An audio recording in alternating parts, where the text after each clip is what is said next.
Shalom dan salam sejahtera. Firman Tuhan adalah pelita bagi wanita. Sahabat semua, kita semua diciptakan dengan keunikan dan bakat tertentu. Setiap daripada kita memiliki minat dan mungkin juga hobi yang membuatkan hati kita bersukacita. Sama ada memasak, berkebun, menjahit, menulis, melukis, membaca, ataupun bersenam. Hal-hal ini bukan perkara remeh. Ia adalah anugerah Tuhan untuk memberikan keseimbangan dalam hidup kita. Namun sebagai wanita, istri, dan ibu, kita juga memikul tanggung jawab rumah tangga yang besar, mengurus suami, anak-anak, dan pekerjaan rumah sehari-hari.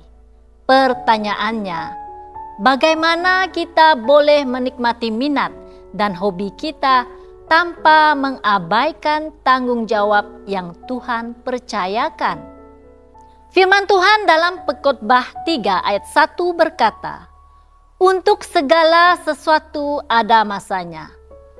Untuk apapun di bawah langit ada waktunya." Ayat ini mengingatkan kita bahwa Tuhan menetapkan masa bagi setiap aspek hidup kita.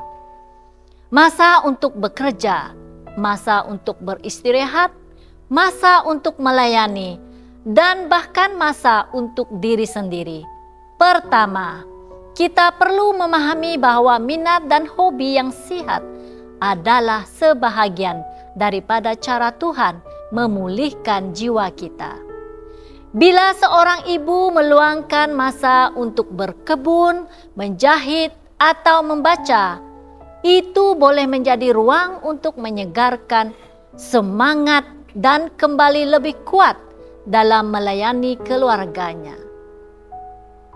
Namun hobi tidak boleh menjadi pusat hidup sehingga mengabaikan keluarga. Kedua, pengurusan masa adalah kunci. Contohnya, seorang ibu yang suka menulis boleh menetapkan waktu untuk mungkin selepas anak-anak tidur atau ketika mereka di sekolah, supaya hobinya tidak mengganggu perhatian kepada keluarga. Prinsip Amsal 31 ayat 27 mengingatkan kita tentang wanita yang cakap. Ia mengawasi segala perbuatan rumah tangganya. Makanan kemalasan tidak dimakannya. Ayat ini menekankan keseimbangan wanita yang bijak tidak malas, tetapi juga tidak terbeban tanpa arah. Dia tahu mengatur masa dengan bijaksana. Ketiga, libatkan keluarga dalam minat kita jika sesuai. Jika kita suka memasak, ajak anak-anak bersama di dapur. Jika kita suka berkebun, libatkan mereka menanam atau menyiram.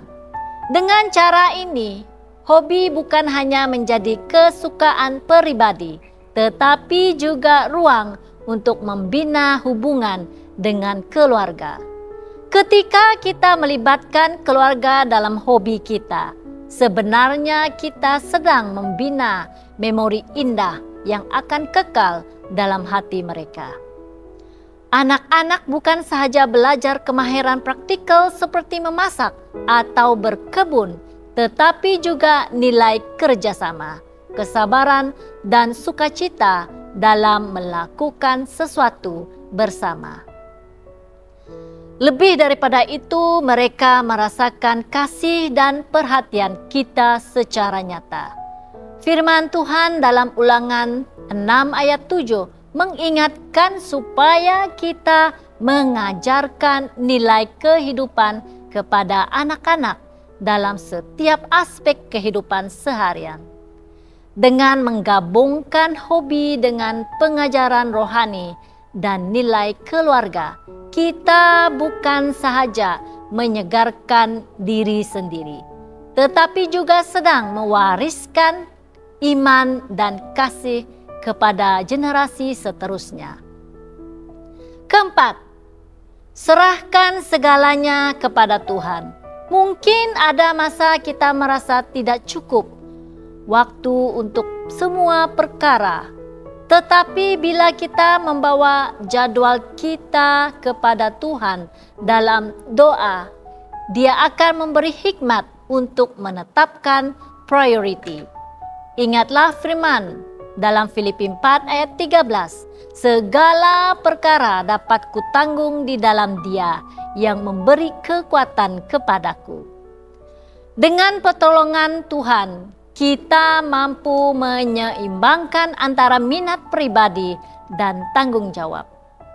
Menyerahkan jadwal dan minat kita kepada Tuhan juga bermakna belajar untuk percaya kepada rancangannya yang sempurna.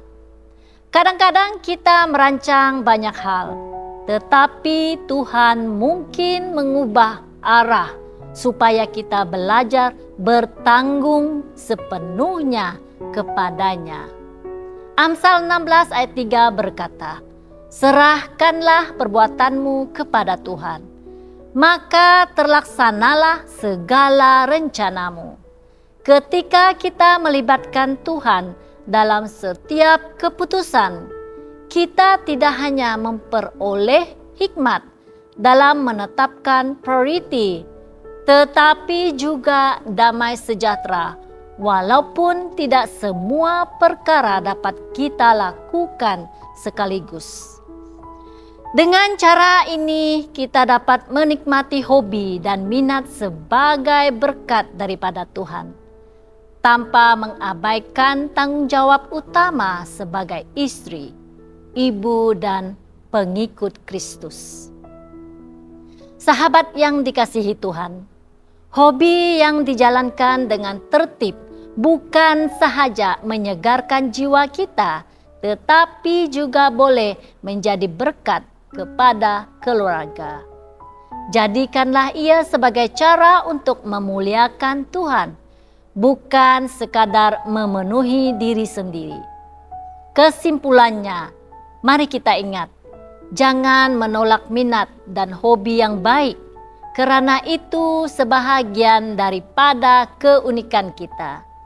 Jangan pula meletakkan minat di atas tanggung jawab keluarga. Belajarlah mengurus masa dengan bijak dan libatkan Tuhan dalam setiap perancangan. Dengan itu, hidup kita bukan sahaja seimbang, tetapi juga dipenuhi dengan sukacita, kasih, dan damai sejahtera. Jangan lupa untuk melayari dan subscribe saluran YouTube kami di youtube.com/@hopetv Malay. Tuhan memberkati.